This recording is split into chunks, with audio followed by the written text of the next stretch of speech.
নমস্কার। প্রকৃতি এবং পদাবলী পেজটিতে আপনাদের স্বাগত। শ্রী গুরুদেব অশেষ করুণা এবং অনুকম্পায় এই অধম চৈতন্য দাস তার নিজের জীবনী নিয়ে একটু কিছু লিখেছেন। তো গোবিন্দের পিতাত্বে গোবিন্দের শ্রীচরণে আমার এই সমর্পণ। আর্তনাদ। জীবন সূর্য মধ্য গগনে, চলছে মৃত্যুর আনাগোনা। প্রভু তুমি কি আমায় এখনো করিবে না ক্ষমা?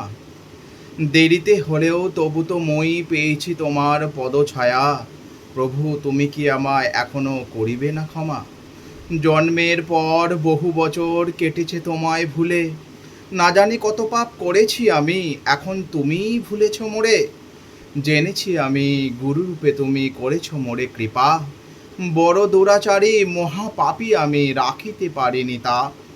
সিংহের দুধ সঞ্চয় করে স্বর্ণ পাত্রখানি, আমি অজ্ঞানী অতি পাপাচারী, ভাঙিয়াছে মোর মর্কট পাত্রখানি। হাহাকার করে বক্ষ মাঝারে তুমি নেই এই জেনে, ভুলিয়াছি আমি তোমারে পারব্দের শাসনে।